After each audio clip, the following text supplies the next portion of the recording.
Hello students.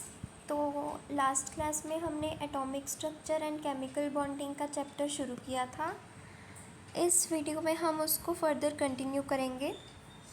तो हमने Rutherford atomic model छोड़ा था, इसके आगे तक जो भी चैप्टर बचा है इस वीडियो में कवर करेंगे। तो सबसे पहले रदरफोर्ड का एटॉमिक मॉडल जो है ये रदरफोर्ड ने, जो कि एक साइंटिस्ट था, उन्होंने दिया था।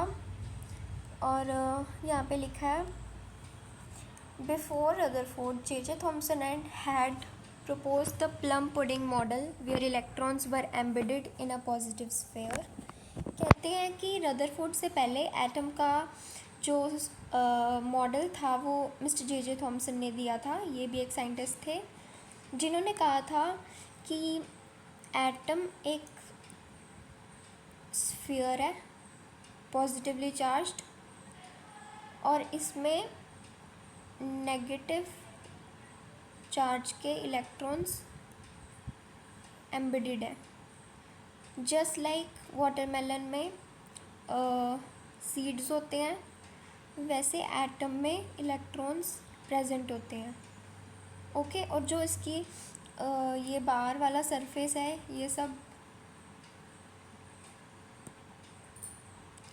ये जो बाहर वाला सरफेस है इलेक्ट्रॉन के बाहर, ये सब पॉजिटिव है। ये मॉडल दिया था जे थॉमसन ने। इसको प्लम पुडिंग या फिर वाटरमेलन भी बोला जाता है। उसके बाद लिख रहे हैं कि Rutherford wanted to test this model using his famous gold foil experiment. Rutherford ने उसके बाद क्या किया, अपना गोल्ड फॉयल एक्सपेरिमेंट दिया। गोल्ड फॉयल एक्सपेरिमेंट में क्या है, Rutherford and his team, Jigar and Marsden, bombarded very thin gold foil with alpha particles, helium nuclei। Rutherford और उसकी टीम ने क्या किया, गोल्ड फॉइल के ऊपर अल्फ़ा पार्टिकल्स को बम्बार्ड करवाया है। ये देखो, ये है गोल्ड फॉइल। गोल्ड फॉइल, ये गोल्ड फॉइल पे यहाँ से जो है हीलियम के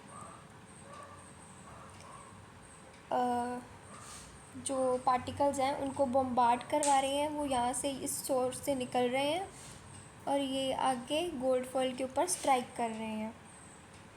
ठीक है, उसके बाद एक्सप्लेन किया गया इस पूरे मॉडल को। They used a fluorescent screen coated with zinc sulphide to detect the alpha particles.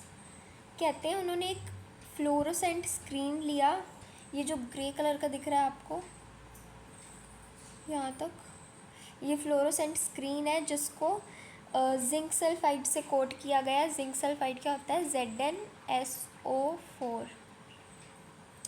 ZnSO4 को बोलते हैं जिंक सल्फाइड।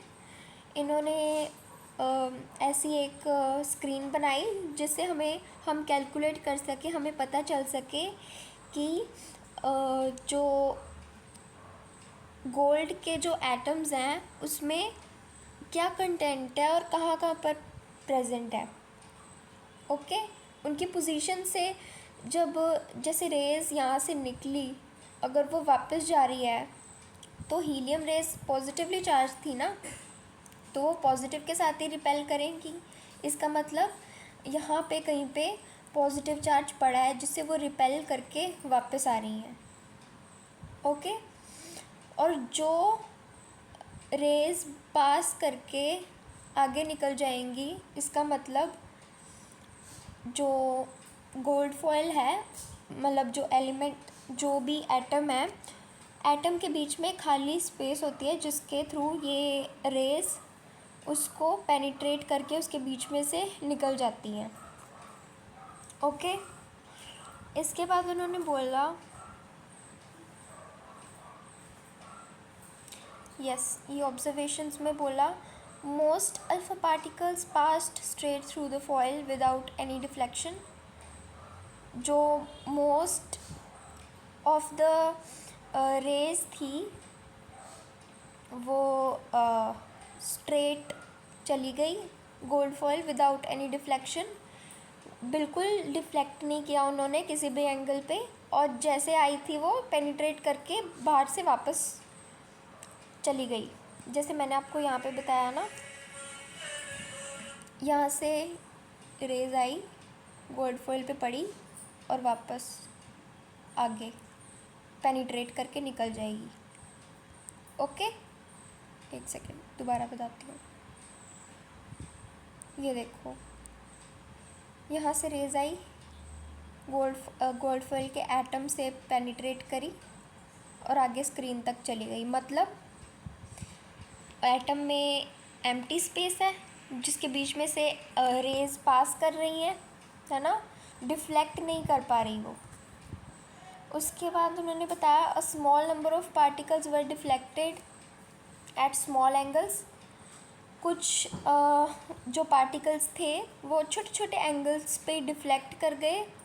जैसे ये डायग्राम देखो, मान लो कोई रे यहाँ पे आई और यहाँ पे ये इतने एंगल पे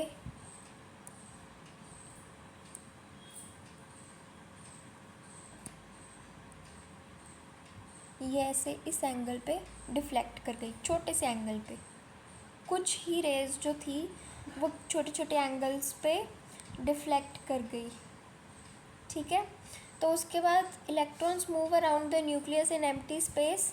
अगर पेनिट्रेट करके आगे तक स्क्रीन पे जा रही हैं रेज, मतलब एटम में एम्प्टी स्पेस है। Electrons move around the nucleus in empty space. Electron कहाँ पे, एम्प्टी स्पेस में ही मूव कर रहे हैं ना। Similar to planet around the sun, जैसे प्लैनेट सन के अराउंड रिवॉल्व करते, बीच में सन होता है और यहाँ प्लैनेट्स होते हैं ना, ऐसे ऐसे ऐसे, समझ आया। वैसे ही एटम में बीच में न्यूक्लियस होता है और इलेक्ट्रॉन्स ऑर्बिट्स पे खाली स्पेस में रिवॉल्व करते हैं। रदरफोर्ड ने कहा कि यहाँ पे जो इलेक्ट्रॉन्स हैं वो खाली स्पेस में रिवॉल्व कर रहे हैं, ठीक है।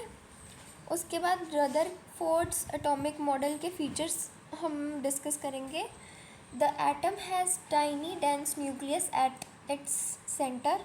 एटम के बीचों बीच एक छोटा सा न्यूक्लियस प्रेजेंट होगा। The nucleus contains protons and later found neutrons. Rutherford ने कहा कि न्यूक्लियस के बीच में प्रोटॉन्स होंगे। उसने सिर्फ प्रोटॉन्स के बारे में हमें बताया, न्यूट्रॉन्स तो बाद में डिस्कवर हुए थे। पहले रदरफोर्ड का एटॉमिक मॉडल आया, उन्होंने बताया कि न्यूक्लियस के अंदर सिर्फ प्रोटॉन्स होते हैं, ठीक है। Electrons revolve around the nucleus in orbits. Electron revolve करेंगे न्यूक्लियस के अराउंड, किसके ऊपर, ऑर्बिट्स पे, है ना। Most of the atoms volume is empty space. Atom की मोस्ट ऑफ द स्पेस जो होगी वो एम्प्टी रहेगी, पर उसका ये जो रदरफोर्ड का जो मॉडल था इसमें कुछ लिमिटेशंस, मतलब कमियां निकाल ली गई, ठीक है। इसके लिमिटेशंस में ये था कि क्या क्या चीज़ों में ये फेल हो गया, उनको हम समराइज़ करेंगे। तो पहला पॉइंट बनता है, could not explain stability of the atom, why electrons do not fall into the nucleus. अभी देखो, बीच में है पॉजिटिव चार्ज, उसने कहा कि सर्कुलर ऑर्बिट्स हैं,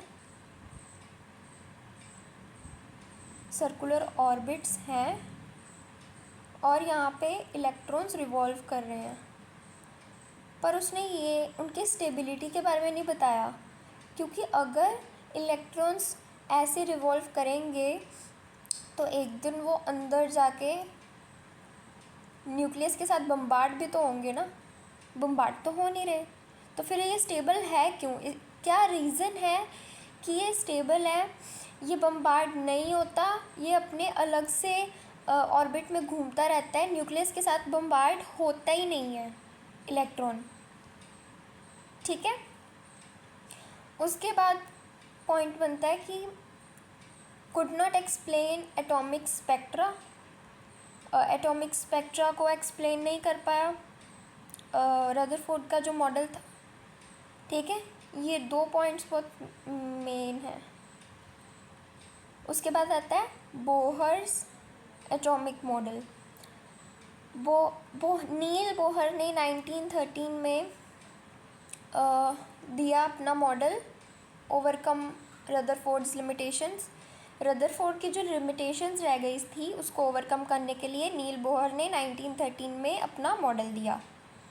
ओके, तो अब हम पढ़ेंगे बोहर्स एटॉमिक मॉडल। इसके पोस्टुलेट्स क्या थे? Electron revolve in fixed orbits.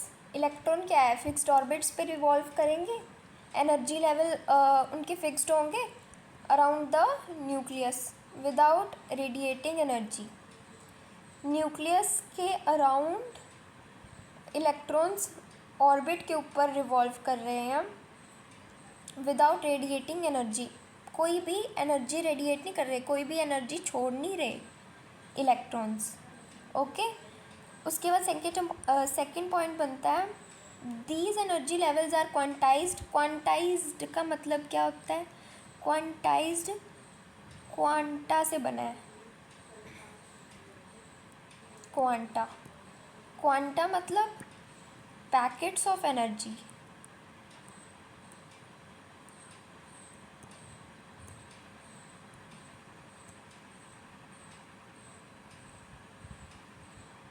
Packets of energy उन्होंने कहा कि the energy levels are quantised. जो एनर्जी लेवल है वो पैकेट्स की फॉर्म में फिक्स्ड, एक फिक्स्ड एनर्जी पे ही एग्जिस्ट करते हैं। ठीक है, पैकेट्स ऑफ एनर्जी मतलब छोटे छोटे पैकेट्स ऑफ एनर्जी के होंगे जिसके ऊपर बेस्ड होगा एनर्जी। ठीक है, उसके बाद उन्होंने क्या बोला, energy levels are denoted by KLMN and सोन।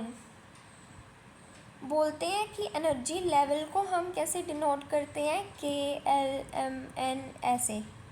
ठीक है, अब n की वैल्यू 1 2 3 4 सोन हो सकती है। n is the principal quantum number. इनमें जो n है वो प्रिंसिपल क्वांटम नंबर है। ठीक है, इलेक्ट्रॉन की ट्रांजिशन के बारे में पढ़ेंगे। If an electron jumps from lower to higher energy level absorbs energy. कोई इलेक्ट्रॉन है वो लोअर एनर्जी पे पड़ा है, जब वो लोअर एनर्जी से हायर एनर्जी में जाएगा तो वो एनर्जी एब्जॉर्ब करेगा। जब कोई इलेक्ट्रॉन लोअर एनर्जी से हाई एनर्जी पे जाएगा, एनर्जी लेवल पे जाएगा, तो वो एनर्जी एब्जॉर्ब करेगा। और जब वो वापस लोअर एनर्जी पे ही आ जाएगा तो वो जो एब्जॉर्ब उसने की थी उसको रिलीज़ कर देगा बाद में। ठीक है, दोबारा समझाऊं? कहते हैं जब इलेक्ट्रॉन लोअर एनर्जी लेवल से हायर एनर्जी लेवल पे जाएगा तो वो एनर्जी एब्जॉर्ब करेगा, मतलब एनर्जी लेगा और ऊपर चढ़ेगा। फिर जब उसको हायर से लोअर में वापस आना होगा तो जो एनर्जी पहले उसने एब्जॉर्ब की थी उसको रेडिएट कर देगा, रिलीज़ कर देगा। ओके, इसके बाद आता है if it jumps from a higher to lower energy level emits energy in the form of light that is photon. ये मैंने पॉइंट आपको अभी अभी बताया है। जब वो वापस जाएगा तो रेडिएट करेगा एनर्जी। इसके सक्सेसेस क्या थे? Explain the stability of the atom. अब बोहर ने क्या किया, जो एटम की स्टेबिलिटी है उसको एक्सप्लेन कर दिया, जो कि रदरफोर्ड नहीं कर पाए थे, कि एटम स्टेबल क्यों है, एटम में इलेक्ट्रॉन्स और न्यूक्लियस की बम्बार्डमेंट क्यों नहीं होती, वो एग्जिस्ट कैसे कर रहा है इतने टाइम से, ठीक है। Successfully explain the line spectrum of hydrogen atom. Hydrogen atom का जो लाइन स्पेक्ट्रम होगा उसको एक्सप्लेन किया बोहर ने, ठीक है। उसके बाद बोहर का जो मॉडल था उसमें भी कुछ लिमिटेशंस थी, that is could not fully explain multi electron atoms. अभी वो उन एटम्स को एक्सप्लेन नहीं कर पाए जिनमें मल्टी इलेक्ट्रॉन्स थे, ज़्यादा इलेक्ट्रॉन्स थे, ठीक है। उसके बाद आता है ऑक्टेट रूल। ऑक्टेट रूल क्या होता है? Atoms tend to have 8 electrons in their outermost shell for stability. कहते हैं ऑक्टेट रूल के अकॉर्डिंगली, एक ऑक्टेट रूल एक रूल है जिसके अकॉर्डिंगली कहा गया है कि एटम में आउटर मोस्ट सेल होगा ना जो, उसमें 8 इलेक्ट्रॉन्स होने चाहिए, फिर वो स्टेबल होगा। Like noble gases. Noble gases में क्या होता है? आउटर मोस्ट बिल्कुल बाहर वाला शेल होता है ना, जो बाहर वाला ऑर्बिट होता है, उसमें 8 इलेक्ट्रॉन्स प्रेजेंट होते हैं, ठीक है। Reason, noble gases have stable configuration. अब नोबल गैसेस जो होती हैं उनकी कॉन्फ़िगरेशन जो होती है स्टेबल होती है। मैं अभी बताती हूँ आपको। ये देखो, ये वाइट कलर में जो है ना, ये सब हीलियम, नियॉन, आर्गन, क्रिप्टन, जीनन, ये है सब नोबल गैसेस। इन सब को बोलते हैं नोबल गैसेस, ठीक है। ये नोबल गैसेस स्टेबल होती है पूरे पीरियोडिक टेबल में। सबसे ज़्यादा स्टेबल जो है वो नोबल गैसेस है। क्यों? क्योंकि इनकी कॉन्फ़िगरेशन, मतलब इनमें जब हम इलेक्ट्रॉन्स फिल करते हैं इसके ऑर्बिट्स में, तो इसका सबसे जो आउटर मोस्ट ऑर्बिट आता है ना, उसमें पूरे इलेक्ट्रॉन्स होते हैं, मैक्सिमम 8 इलेक्ट्रॉन्स। इसलिए नोबल गैसेस जो होती हैं वो स्टेबल होती हैं, क्योंकि उनका ऑक्टेट जो होता है, ऑक्टेट मतलब 8 इलेक्ट्रॉन्स का लास्ट वैलेंस शेल, वो फुल्ली फिल्ड होगा 8 इलेक्ट्रॉन्स के साथ, इसलिए उसको बोलेंगे stable noble gases, okay. Atoms achieve octet bye gaining, losing और शेयरिंग इलेक्ट्रॉन्स। एटम्स ऑक्टेट, अभी मान लो कोई एटम स्टेबल नहीं है, उसके पास जो आउटर मोस्ट शेल है उसमें 8 से कम इलेक्ट्रॉन्स है, जैसे 4 हैं, तो वो इलेक्ट्रॉन्स को गेन करेगा स्टेबल होने के लिए, क्योंकि उसको 8 चाहिए ना पूरे इलेक्ट्रॉन, तो वो 1 2 3 4 बार से लेगा। एक सेकेंड, वो क्या करेगा, पहले उसके पास 4 थे, स्टेबल होने के लिए वो 1 2 3 4 इलेक्ट्रॉन बार से ले लेगा और 8 इलेक्ट्रॉन्स करके किसी तरह अपना स्टेबल हो जाएगा, स्टेबल फॉर्म में आ जाएगा। अब मान लो किसी एटम के पास 8 से ज़्यादा है,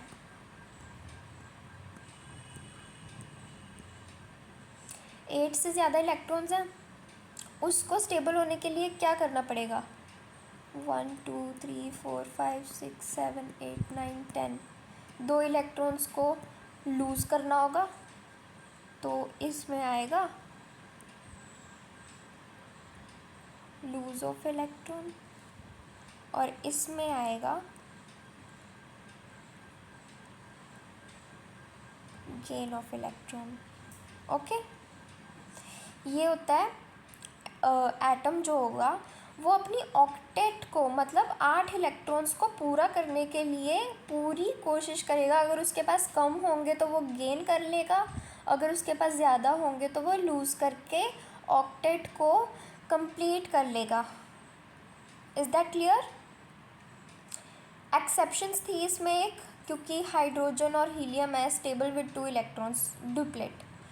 अभी हाइड्रोजन और हीलियम है, इनमें 8 इलेक्ट्रॉन्स तो नहीं होते, ये डुप्लेट मतलब 2 इलेक्ट्रॉन्स की कॉन्फ़िगरेशन के साथ स्टेबल हो जाते हैं, ठीक है। उसके बाद आता है atomic number. Definition is number of protons in the nucleus of an atom. कहते हैं किसी एटम के न्यूक्लियस में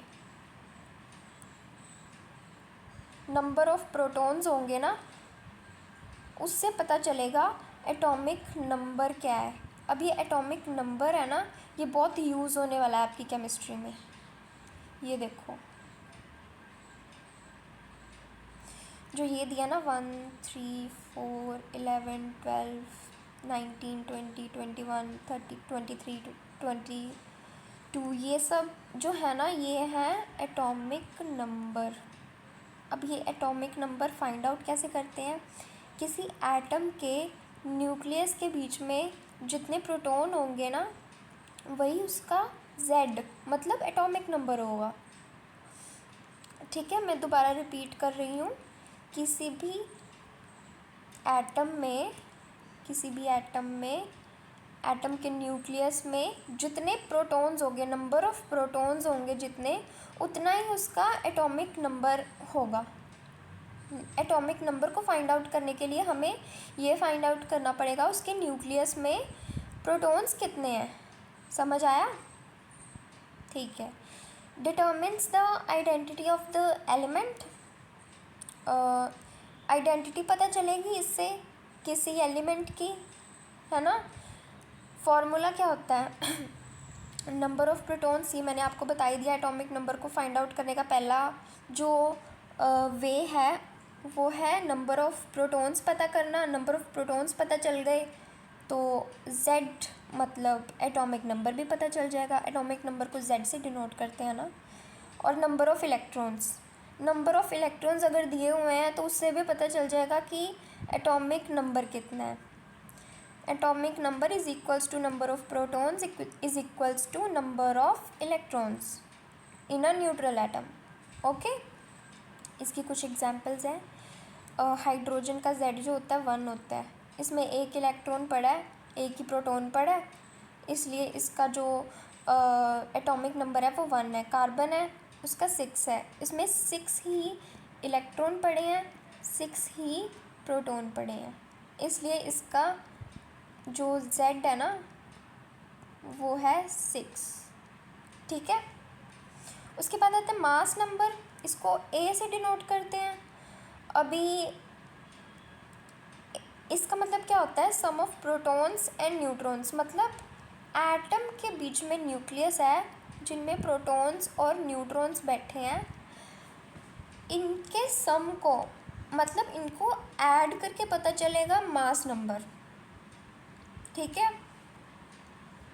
ये था मास नंबर। इसका फॉर्मूले ये लर्न कर लो। मास नंबर कैसे पता चलेगा? Number of protons plus number of neutrons, इनको ऐड करेंगे तो पता चलेगा ए से डिनोट करते हैं किसको? मास नंबर को। ओके, इसके कुछ एग्जांपल्स है। जैसे कार्बन में 12 होता है, 6 ही प्रोटॉन्स 6 ही इलेक्ट्रॉन्स, इनका सम 12, तो 12 क्या हुआ इसका? Mass number. ओके, चलो, this chapter is finished. Kindly revise the chapter. Thank you so much.